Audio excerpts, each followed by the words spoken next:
tonight, Janet and Craig Minnick, as well as the bride. We can applaud. Yep. For all your guys' hard work that went into planning today, I know how much is involved in wedding planning. Most grooms don't, but most grooms also don't get the nickname Groomzilla from their wife like I did. Next, it's been a pleasure meeting so many of Paula's family and friends over the last few years, and especially this weekend. So thank you. Now, I know I speak for Jeffrey when I say thanks to all our family here this weekend. We have my dad's side, the Carter family. Where are some of you guys? Over here. And also my mom's side. All of you guys traveled from Bloomington, Indiana, Madison, Wisconsin, Louisville and Paducah, Kentucky, and even West Palm Beach, Aunt Carol, and Los Angeles, Cousin Eric. So thank you guys. It means so much to us and also my parents to have you all here. Whatever, okay. Additionally, it's great to see all the Jeffrey's friends, who are also my friends. Some friends dating back to preschool. Hi, Tabs. Some from Hebrew school. Shalom, David. And even friends from college, where we never thought we would meet a kid from New Jersey that we had so much in common with. Hey, Dave. I especially want to thank all of Jeffrey's groomsmen for being his best buds. We will never forget this year when Andrew 2 months ago, Brett this coming Saturday, and Adam in October also got married. And Tex, back in January, became a dad. I love you guys, and so does my brother. To all our family friends, you guys have each touched Jeffrey's life and mine in a special way. We are very thankful for the relationships we have with each of you. I want to recognize Carol Remack, Maggie Schumann, and Susan McDonald, who have been best friends with our mom for as long as we can remember. Your relationships with her formed the standard of friendship in our eyes. And I don't know what our family's life would be like. I can't imagine it without you three and also your families. And lastly, to our parents, Mom and Dad, you two are the most selfless, caring, giving, and supportive people that I know. You're the perfect role models for what it means to be loving spouses and parents. I have no doubt that because of you two, Jeffrey will be a great husband to Paula, and down the road, a great dad. Okay, I'm done. No, I'm just kidding. Jeffrey, 20 months ago at my wedding, you delivered an epic best man speech. When you got engaged to Paula last July, I was so excited for you guys and happy, but I also knew the pressure was on me to reciprocate with my performance. And then as I began thinking about what I wanted to say, I stopped feeling the pressure from the performance and instead found myself motivated and driven by it. My mindset changed, but this is serious because I guess I've always seen in you what I could be capable of. Your talent for writing, whether a best man speech or even a simple Facebook post, inspires me to be better. This is just one of the many reasons why I've always felt so fortunate to have a twin brother. I'm sure there are some disadvantages.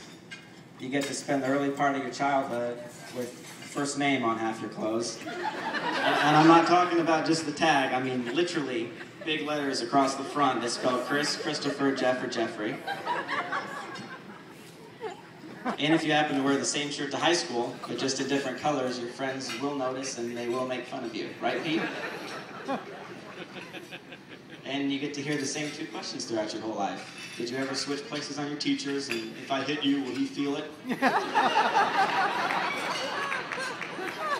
But as I just mentioned, there are so many advantages. For example, when you spend the night at a friend's house, and the friend sleeps until 10 a.m. like a normal kid, but you wake up at 7 because you're a Carter, well, you've got someone to hang out with for those 3 hours. Or on spring break with your family in Sanibel Island, Florida, when you don't even care about the beach or sun. You've got someone to watch movies with that you rented from the condo office. And people remember you much easier. Take the short, red-haired Hinkle's Hamburgers lady, for example.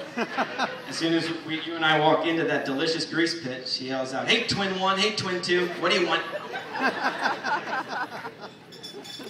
My favorite things in life include Indiana basketball, USA soccer, the island from Lost, Jack Bauer, Cosmo Kramer, George Costanza, Ron Swanson, Anakin Skywalker, singer-songwriter Phil Vassar, and of course, Qdoba Mexican Grill.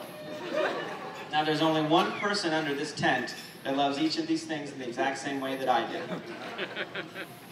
It's Jeffrey. And most importantly, having a twin brother means that you always have your best friend around to play one-on-one basketball in your room or garage, to eat Taco John's, to game with on the Sega Genesis or Nintendo 64, to play tennis with, do homework and study with, and best of all, to live with, at least up to a certain point in life. Jeffrey, over 4 years ago, you left me in the Circle City for the Windy City.